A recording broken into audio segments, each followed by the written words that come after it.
नमस्कार, आप देख रहे हैं डॉन टू डस्क चैनल और मैं हूं शुभम नेगी। आप सभी को आजकल लग रहा होगा आखिर क्यों भारतीय सरकार भारतीय रेलवे बेच रही है, पब्लिक सेक्टर्स बेच रही है। मैं अगर बात करूं बैंक्स, उनका प्राइवेटाइजेशन किया जा रहा है। मैं अगर बात करूं एयर इंडिया, उसको प्राइवेट सेक्टर्स में दिया जा रहा है। बड़े सारे विभाग ऐसे हैं जिनको प्राइवेटाइजेशन किया जा रहा है। आखिर ऐसा क्यों हो रहा है? आपके मन में उठ रहा हर सवाल जो होगा उसका जवाब आज आपको मिलने वाला है। आप इस वीडियो को अंत तक जरूर देखिएगा और वीडियो अच्छी लगे तो शेयर भी करिएगा और लाइक जरूर करिएगा। और हमारा YouTube channel Dawn to Dusk, आप उसको जैसे ही सर्च करेंगे आपको मिल जाएगा, उस पर जरूर फॉलो करिएगा। देश और तमाम जुड़ी हुई खबरें जो होंगी आपको वहाँ पर भी देखने को मिलेंगी। क्या भारत सरकार धीरे धीरे पूरे देश को बेच देगी? कैप्शन में यही लिखा हुआ है। क्या वाकई में ऐसा होने जा रहा है? बड़े सारे सवाल, बड़े सारे शक व शोबा जो आपके दिल में है उसको आज हम क्लियर करेंगे इस वीडियो के जरिए। एक एजुकेशनल वीडियो ही रहेगा, पॉलिटिकल इशू नहीं इसमें लाऊंगा मैं, और समझाने की कोशिश करूंगा। जो मुझे समझ में आया है वही मैं आप तक कन्वे करने की कोशिश करूंगा। मैं आज बात करने जा रहा हूं प्राइवेटाइजेशन की, और ये जो इशू है काफ़ी चर्चित है और इन दिनों काफ़ी चर्चित भी रहा। इसके क्या फ़ायदे हैं, क्या नुकसान है, मैं इससे भी बात करने जा रहा हूँ। और आइए जानने की कोशिश करते हैं आखिर प्राइवेटाइजेशन भारत के लिए कितना ज़रूरी है और कितना फ़ायदेमंद है, इसके नुकसान कितना है और इसका फ़ायदे हमें कितने मिलने वाले हैं, हम उस पर बात करने जा रहे हैं। तो चलिए शुरुआत करते हैं।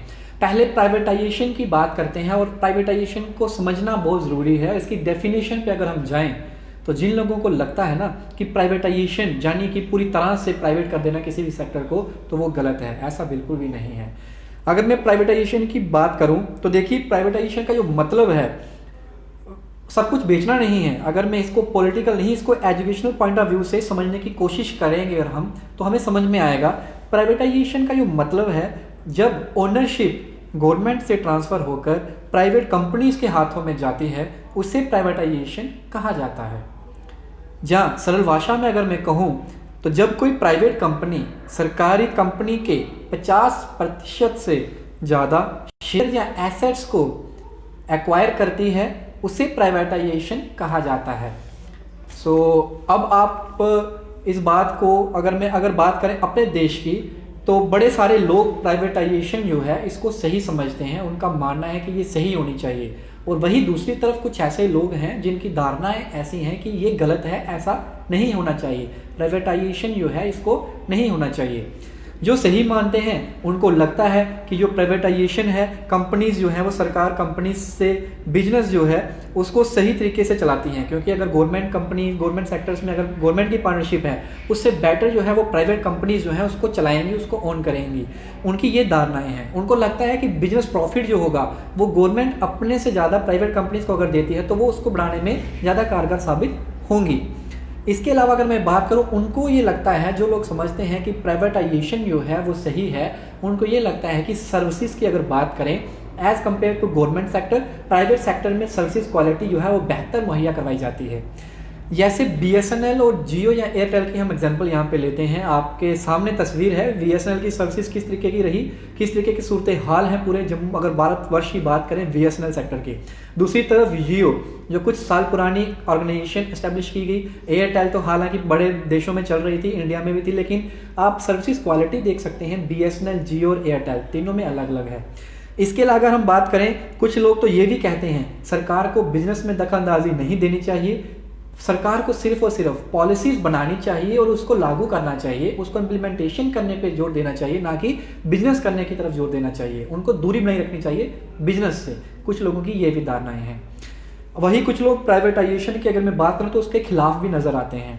उनका कहना है प्राइवेट कंपनीज अगर बात करें, कुछ ही समय में जब उनकी मोनोपोली जो है वो बन जाती है तब वह अपनी मनमानी करते हैं। उनका ये कहना है, वह कहते हैं कि साथ ही में सोशल कॉज जो है उसको इग्नोर करती हैं, और जब उनके पास पावर्स आती हैं तो वो एक्सप्लॉइट करते हैं उसी पावर को। तो ये उन लोगों की धारणाएं हैं जो लोग कहते हैं कि प्राइवेटाइजेशन जो है वह नहीं होना चाहिए। वैसे दोनों पॉइंट्स अपनी जगह सही भी हैं, लेकिन मेरी अगर पर्सनल राय आप जानना चाहेंगे तो मैं यही कहूँगा, अगर प्राइवेटाइजेशन को सही तरीके से सुचारू रूप से किया जाए तो इसके बहुत सारे फायदे जो हैं वो हमें मिल सकते हैं, और हमारी अर्थव्यवस्था जो है उसको बढ़ाने में भी ये कारगर साबित हो सकता है। अब आप लोग कह रहे होंगे अगर ऐसा ही है तो भारत सरकार ने पहले प्राइवेटाइजेशन को बढ़ावा क्यों नहीं दिया, आखिर अब जरूरत क्यों पड़ रही है? देखिए, इसको समझने के लिए हमें थोड़ा पीछे जाना पड़ेगा, हमें थोड़ा भूतकाल की तरफ जाना पड़ेगा, तब हमें समझ में आएगा तब प्राइवेटाइजेशन क्यों नहीं किया गया, अब क्यों प्राइवेटाइजेशन को किया जा रहा है। देखिए, जब हम आज़ाद हुए तब भारत की अगर हम बात करें तो जब हम आज़ाद हुए उस समय जो भारत की कंजर्वेटिव इकोनॉमिक जो थी, वो बड़ी इकोनॉमिक जो पॉलिसी थी वो बड़ी कंजर्वेटिव थी। उस समय भारत का जो सांची ढांचा था वो इतना मजबूत नहीं था, हमारे जो व्यापार था बाहरी लोगों के साथ इतना नहीं था। अगर मैं बात करूं तो उसके बाद अगर मैं बात करूं, ज़्यादा लेन देन हम दूसरे देशों के साथ नहीं करते थे, और देश में प्राइवेट कंपनीज जो हैं वो भी सिर्फ गिनी चुनी ही थी, और ज़्यादातर लोग जो हैं वो सिर्फ और सिर्फ एग्रीकल्चर सेक्टर जो है उस पर डिपेंडेंट थे, सिर्फ एग्रीकल्चर करते थे, उसी से अपना जो है वो गुजारा जो थे वो करते थे। आप इस बात से सहमत भी होंगे। आम लोगों के पास इतना पैसा भी नहीं हुआ करता था कि वे प्राइवेट कंपनी को खोलें, उसको इस्टेब्लिश करें, उनको काम करें और अपनी आय जो है उसको बढ़ाएं, और ज़्यादातर चीज़ें जो थी वो सरकार ही चलाती थी। अगर मैं जब हम आज़ाद हुए तब की बात कर रहा हूँ, भारत की इसी कंजर्वेटिव इकोनॉमिक जो पॉलिसी थी, इसी की वजह से भारत की अर्थव्यवस्था अच्छे से ग्रो नहीं कर पा रही थी, जिसके चलते 1991 में भारत की अगर मैं बात करूं 1991 में क्राइसिस आते हैं जिन्हें इकोनॉमिक क्राइसिस कहा जाता है। उस समय हमारे जो प्रधानमंत्री डॉक्टर मनमोहन सिंह जी थे, और अगर बात करें 1991 में तो वहाँ पे मनमोहन सिंह जी की बात करूँ तो उस समय उनका दिमाग, क्योंकि वो खुद रिजर्व बैंक ऑफ इंडिया के गवर्नर रह चुके हैं, बड़े ही इंटेलेक्चुअल पर्सन है, अगर उनकी बात करूँ तो उस समय हमारा देश आर्थिक क्राइसिस से गुजर रहा था, इकोनॉमिक क्राइसिस से गुजर रहा था। उस समय एक रिफॉर्म्स लाए जाते हैं भारत की अगर बात करूँ तो जिन्हें LPG रिफॉर्म कहा जाता है, यानी लिबरलाइजेशन, ग्लोबलाइजेशन और प्राइवेटाइजेशन। ये LPG रिफॉर्म की फॉर्म में, हमारी शक्ल की फॉर्म में भारत में लाए गए। जैसे ही इनको लाया जाता है, एक और बात बता देता हूँ, जो लोग कहते हैं ना कि प्राइवेटाइजेशन जो है वो सही नहीं है, अगर ये सही ना होता तो डॉक्टर मनमोहन सिंह जी, PV नरसिम्हा राव जी अगर मैं बात करूँ तो ये दोनों 1991 में भारत में प्राइवेटाइजेशन को कंसेप्ट को लाते ही नहीं। जब उन्होंने उस समय लाया 1991 में, यानी कि ये गलत चीज़ नहीं है, तो ये चीज़ भी हमें समझनी चाहिए। LPG रिफॉर्म क्यों लाते, और अगर मैं बात करूं इस रिफॉर्म्स के बाद भारत में प्राइवेट कंपनीज जो हैं वो बढ़ने लगी, फिर प्राइवेट कंपनीज का आवागमन जो है भारत में बढ़ गया, और अब अगर हम अब की बात करें तो भारत में ठीक ठाक प्राइवेट कंपनीज जो हैं वो काम कर रही हैं, ये तो हम सभी को पता है। तो अब भारत सरकार चाहती है कि उनका जो प्राइवेट कंपनीज हमारे देश में काम कर रही हैं, उनका योगदान जो है वह भी अर्थव्यवस्था को बढ़ाने में लगे, वह भी अपनी जो है योगदान भारत की अर्थव्यवस्था यानी GDP को, उस इकोनॉमिक ग्रोथ को बढ़ाने में अपना योगदान दें। तो भारत सरकार अब ये चाहती है, इसलिए प्राइवेटाइजेशन जो है उसके कंसेप्ट को लाया जा रहा है। तो अब मुझे लगता है आपको समझ में आ गया होगा कि भारत सरकार ने पहले सरकारी विभागों को प्राइवेट क्यों नहीं किया और अब उसको जरूरत क्यों पड़ी प्राइवेट सेक्टर को लाने के लिए। अगर 1991 वाला क्राइसिस 1950 या 1960 में आया होता तो आपको बहुत सारी प्राइवेट कंपनीज जो हैं भारत में देखने को मिलती। अब मेरिट्स की बात करते हैं, यानी कि इसके फायदे क्या हैं अगर प्राइवेटाइजेशन किया जाता है। तो देखिए, सबसे बड़ा फायदा जो है वो लेस करप्शन की बात करें, लेस करप्शन देखने को मिलेगा। लेस करप्शन की अगर मैं बात करूं तो करप्शन हर जगह है, ये हम सभी को पता है। करप्शन की अगर मैं बात करूं कहीं ज़्यादा है कहीं कम है, लेकिन अगर मैं भारतवर्ष की बात करता हूं तो करप्शन की अगर मैं बात करूं, सरकारी विभागों का हाल कैसे है ये आप सभी जानते हैं, किसी से सच जो है वो छिपा भी नहीं है। अगर मैं बात करूं एक PM से गवर्नमेंट ऑफिसर तक सब रिश्वत लेते हैं। अगर हमें कोई काम करवाना है घंटों लाइन में लगना पड़ता है, और जब हमारा नंबर आता है तो उस समय हमें रिश्वत देनी पड़ती है, तब जाके हमारा काम जो है वो आगे पटरी पर बढ़ता है। तो ये तो सरकारी हालात हैं हमारे। और इसके बाद अगर बात करें तो आप सभी को अगर मैं बात करूं तो इस चीज़ का एक्सपीरियंस आपकी ज़िंदगी में कहीं ना कहीं जरूर हुआ होगा जो इस वीडियो को देख रहे होंगे। इसके बाद अगर मैं बात करूं, ये चीज़ आपको प्राइवेट सेक्टर में नज़र नहीं आएगी, क्योंकि मैं नहीं कहूँगा कि प्राइवेट सेक्टर में करप्शन नहीं है। एज कंपैरिजन अगर हम कंपैरिजन करें प्राइवेट सेक्टर और गवर्नमेंट सेक्टर में, तो लेस करप्शन आपको जो है वो प्राइवेट सेक्टर में देखने को मिलेगा। दूसरी सबसे बड़ी जो फ़ायदा रहेगा या मेरिट की बात करूँ वो ये है गुड सर्विसेज की। देखिए, प्राइवेट सर्विसेज की अगर मैं बात करूँ तो वह अपनी सर्विसेज की वजह से ही जाने जाते हैं। आप गवर्नमेंट सेक्टर में देख लीजिए, आप प्राइवेट गवर्नमेंट बैंक्स की हालत देख लीजिए, वहाँ पे आपको किस तरीके की सर्विस दी जाती है। जैसे ही आप एंटर होते हैं आपको किस तरीके से जो है वो देखा जाता है। वही अगर आप प्राइवेट बैंक्स की बात करते हैं, जैसे ही आप गेट से एंटर होते हैं आपको फील आता है कि हम कुछ हैं, we are like a boss of this entire sector जहाँ पे मैं आया हूँ, आपको ऐसी फीलिंग आएगी कि मैं ही राजा हूँ जहाँ का। अंदर जाते हैं आपको बैठने के लिए बोला जाता है, प्रॉपर रिस्पेक्ट दी जाती है, कहीं लाइन में लगने की जरूरत नहीं है, प्रॉपर आपके पास एग्जीक्यूटिव्स आते हैं, आपसे पूछते हैं सर क्या चाहिए, क्या प्रॉब्लम है। लेकिन यही दूसरी तरफ देखें गवर्नमेंट सेक्टर की हालात, तो वो कैसे हैं आप सभी जानते हैं। इसी के अलावा मैं अगर बात करूँ तो प्राइवेटाइजेशन की वजह से जो कंपटीशन है सेक्टर में वो बढ़ जाता है। जब बड़ी सारी कंपनीज मार्केट में आती हैं तो कंपटीशन बढ़ेगा, जब कंपटीशन बढ़ेगा तो अगर कोई एक 100 रुपये की चीज़ बेच रहा है, अगर दूसरे को वही चीज़ बेचनी होगी तो वो 90 रुपये की बेचेगा, यानी कि प्राइस में जो है वो वेरिएशन देखने को मिलता है। वही अगर मैं गवर्नमेंट सेक्टर की बात करूँ तो वहाँ हमें एक फिक्स्ड प्राइस मिलेगा, जिसमें हमें ना तो चढ़ाव ना तो उतार हमें उसमें देखने को मिलता है, वेरिएशन नहीं मिलते प्राइस में। प्राइवेटाइजेशन की वजह से एफिशिएंसी जो है वो बढ़ जाती है। अब मैं एफिशिएंसी की बात क्यों कर रहा हूँ, देखिए प्राइवेट एम्प्लॉय जो भी होगा वो काम करता है किसी न किसी ऑर्गेनाइजेशन में। जब वह काम करता है तो अगर वो अच्छा काम करता है तो उसको जो है वो इंसेंटिव मिलता है, यानी कि उसके काम की प्रशंसा जो है वो की जाती है, तारीफ़ की जाती है, उसको उसका हौसला, उसका जो इंटेंशन जो उसके अंदर सेल्फ बिलीव है उसको बढ़ाया जाता है, उसके कॉन्फिडेंस को बूस्ट किया जाता है। वही गवर्नमेंट सेक्टर की बात करूं, आप कितना भी अच्छा काम कर लीजिए, जब टाइम होगा तभी आपको प्रमोशन मिलेगी। लेकिन प्राइवेट सेक्टर में जो है वो टाइम टू टाइम आपको जो है वो इंसेंटिव दिया जाता है, आपके एफिशिएंसी को जो है वो बढ़ाया जाता है, उसको बढ़ावा दिया जाता है। दूसरी अगर मैं बात करूं यहाँ पे पॉलिटिकल इंटरफेरेंस जो रहती है, किसी मंत्री की दखलंदाजी, किसी भी पॉलिटिकल लीडर की दखलंदाजी आपके काम में नहीं मिलेगी। आप अच्छे से काम काज कर पाएंगे अगर आप प्राइवेटाइजेशन या किसी प्राइवेट सेक्टर में काम कर रहे हैं तो। इसी के साथ अगर मैं बात करूं तो सिंपल वजह से, सिंपल लैंग्वेज में आपको समझाने की कोशिश करूं तो प्राइवेट सेक्टर्स में काम चोरों की कोई जगह नहीं है। दूसरी तरफ गवर्नमेंट सेक्टर की बात करें, आपको बहुत सारे लोग ऐसे मिलेंगे जो अपनी ड्यूटी पे ही नहीं जाते, सिर्फ बैठे बिठाए जो है वो सैलरी लेते हैं। ये हालात हैं गवर्नमेंट और प्राइवेट सेक्टर्स के, इस तरीके से आप खुद अंदाज़ा लगा सकते हैं। अब कुछ डीमेरिट्स की बात करते हैं, इसके नुकसान क्या क्या हैं। देखिए, आप जितने भी लोग जुड़े हैं आप इस वीडियो को शेयर जरूर करिएगा और अपनी राय क्या है आप जरूर कमेंट बॉक्स में रखिएगा। अब डीमेरिट्स की बात मैं अगर करूं तो सबसे बड़ा नुकसान जो अगर प्राइवेटाइजेशन का है वो है मोनोपोली।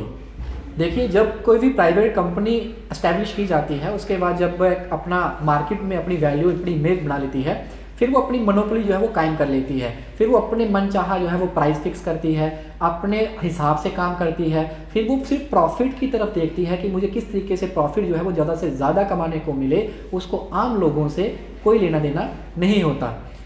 लेकिन ये 1980s की दशक की बात थी, उस समय ऐसा बहुत देखा जाता था। लेकिन आज की अगर हम बात करें तो ये गवर्नमेंट्स जितने भी देश हैं उन सब में प्राइवेटाइजेशन है, और उन लोगों को पता था कि अगर हम प्राइवेट कंपनीज को जो है वो हम राइट्स दे रहे हैं तो कल को कहीं ना कहीं हम पे ही ये हावी हो जाएंगी और इनकी मोनोपोली जो है मार्केट में बढ़ जाएगी।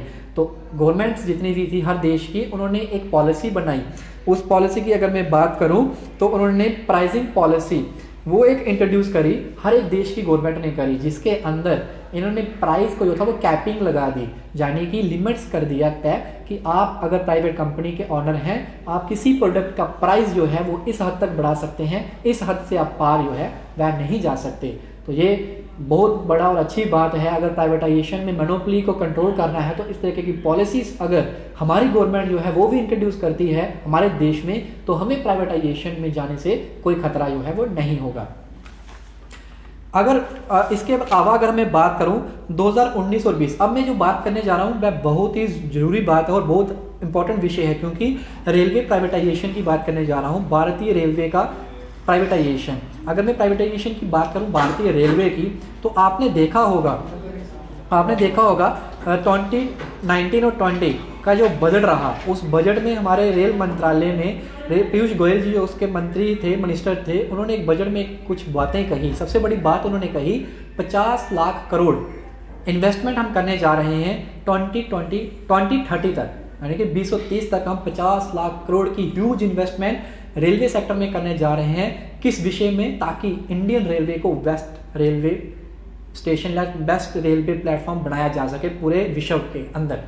लेकिन आपको लग रहा होगा तो इसमें कौन सी बड़ी बात है, सही है अगर इन्वेस्टमेंट करेगी, लेकिन आप सोचें 50 लाख करोड़ भारतीय सरकार पैसा इतना लाएगी कहाँ से? इतना पैसा गवर्नमेंट कहाँ से इकट्ठा करेगी? प्रॉब्लम यही से शुरू होती है। जब प्राइवेटाइजेशन का नाम जिक्र सामने आया तो यही से जो था वो प्रॉब्लम जो थी, दिक्कत शुरू हुई। अब प्रॉब्लम जब यहाँ से शुरू हुई तो सरकार 50 लाख करोड़ जो है वो 2030 तक इन्वेस्ट करेगी। इतना पैसा सरकार लाएगी कहाँ से? जब इस प्रॉब्लम को ठीक करने के लिए भारतीय सरकार ने क्या किया, एक कंसेप्ट लाया कि हम प्राइवेट सेक्टर को इन्वॉल्व करते हैं। किसके अंदर? रेलवे सेक्टर के अंदर। जब वहाँ पे आएगा तो इन्वेस्टमेंट आएगी, जब इन्वेस्टमेंट आएगी तो हमारा जो हमारे बर्डन है, स्ट्रेस है, वो कम होगा। देश की आबादी को देखते हुए अगर मैं बात करूँ तो हमारे देश के अंदर 20,000 ट्रेनें चाहिए आबादी को देखते हुए, लेकिन दुर्भाग्य की बात है कि हमारे पास सिर्फ और सिर्फ 13,000 ट्रेनें ही अभी उपलब्ध हैं। और 13,000 ट्रेनों में मैं सारी ट्रेनों की बात कर रहा हूँ जिसमें फास्टेस्ट ट्रेन भी मिलेंगी, पैसेंजर ट्रेन भी मिलेंगी और माल गाड़ीज भी मिलेंगी। और मैं आबादी की बात कर रहा हूँ, आबादी को देखते हुए सिर्फ और सिर्फ 20,000 ट्रेन चाहिए हमें पैसेंजर्स के लिए। जो ट्रेन 7,000 ट्रेन बचती हैं जिनको लाना है उसके लिए इन्वेस्टमेंट काफ़ी चाहिए। नई इलेक्ट्रिसिटी पोल्स लगाने पड़ेंगे, इलेक्ट्रिसिटी को ले जाना पड़ेगा, रेलवे ट्रैक्स नहीं बिछाने पड़ेंगे, तो बजट जो होगा वो बढ़ जाएगा गवर्नमेंट का। और इतना फंडिंग तो ऑलरेडी गवर्नमेंट के पास नहीं है, इसलिए डिसाइड किया गया कि प्राइवेट सेक्टर को जो है वो इंट्रोड्यूस किया जाए। कहाँ पे? भारतीय रेलवे के अंदर। तो अब आप जितने भी लोग मेरी इस वीडियो को देख रहे हैं आपको समझ में आ गया होगा और अब मन में जो सवाल ये उठ रहा होगा, लेकिन भारतीय रेल की जो है प्राइवेटाइजेशन आखिर क्यों की जा रही है और कितना प्रतिशत भारतीय रेलवे जो है अपने एसेट्स को बेचने जा रही है? पहली बात तो ये, भारतीय सरकार बेच कुछ नहीं रही रेलवेज के अंदर।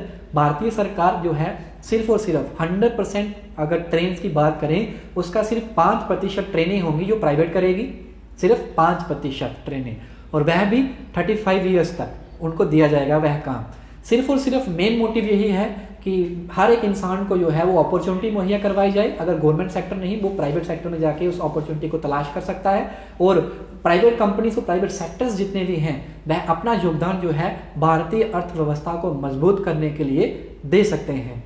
मैंने आपके सामने मेरिट्स भी रखे, डीमेरिट्स भी रखे प्राइवेटाइजेशन को लेकर। आपके मन में कोई भी सवाल हो आप कमेंट बॉक्स में रखिएगा, मैं कोशिश करूंगा उसका आंसर आप तक जरूर पहुंचाऊं।